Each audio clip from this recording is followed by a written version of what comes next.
Hi అండి, నమస్తే అండి. ఈరోజు గులాబ్ జామ్ తయారు చేస్తానండి. సింపుల్గా టేస్టీగా చేస్తున్నాను. ముందుగా ఒక కడాయి తీసుకొని కడాయిలో 1 లీటరు 1/2 లీటర్ వరకు వేడి నీళ్ళు వేసుకున్నాను అండి.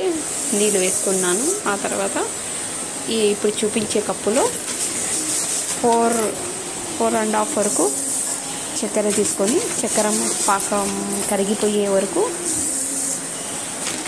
ఉడికించుకోవాలండి. కరిగిపోయే వరకు ఉడికించుకోవాలండి చక్కెరను.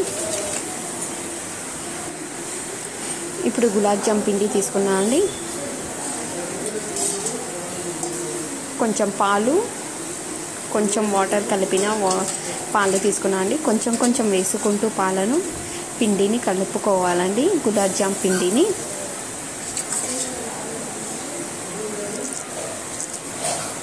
మనం కొంచెం కొంచెం తీసుకుంటూ కొంచెం ఆయిల్ అప్లై చేసుకుంటూ పిండిని కలుపుకోవాలండి. గులాబ్ జామ్ పిండిని ఇంకొక సైడ్లో ఆయిల్ వేడి చేసుకుంటున్నా అండి.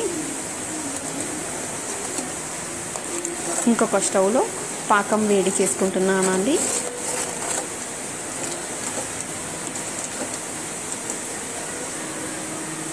పిండిని కలుపుకున్నానండి.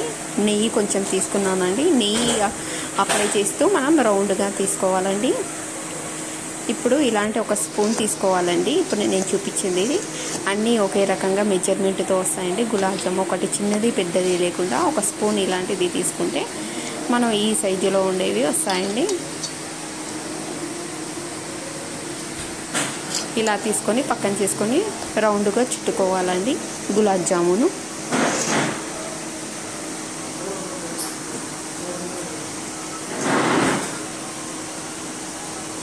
నెయ్యి తీసుకుంటూ రౌండ్గా చుట్టుకుంటే చాలా టేస్టీగా ఉంటాయి. టేస్ట్ కూడా చాలా బాగుంటుందండి. ఇప్పుడు ఆయిల్ వేడైనప్పుడు గులాబ్ జామ్ వేసుకున్నానండి. రౌండ్ చుట్టుకుండేవన్నీ మీకు చూపిస్తున్నాను.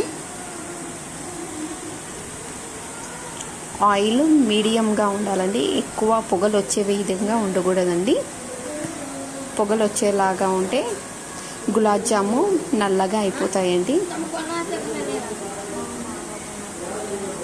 పాకం కూడా రెడీగా అయిపోయిందండి.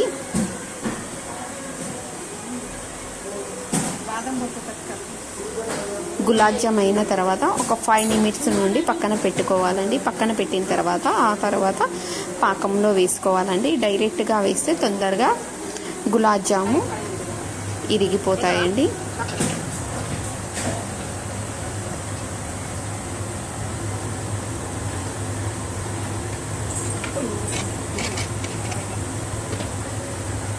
ఇప్పుడు యాలకుల పొడి వేసుకున్నానండి.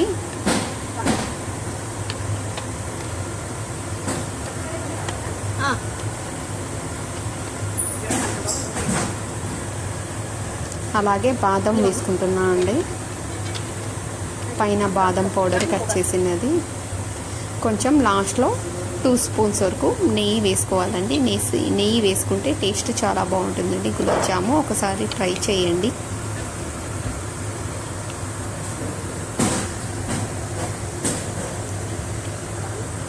టేస్ట్ మాత్రం చాలా బాగుందండి గులాబ్ జామ్. ఇలా ట్రై చేయండి. ప్లీజ్ లైక్ చేయండి, షేర్ చేయండి, కామెంట్ చేయండి, సబ్స్క్రైబ్ చేసుకోండి.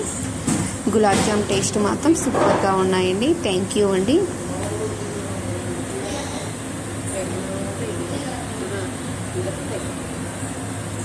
ఇంకొంచెం సేపు వాటర్లో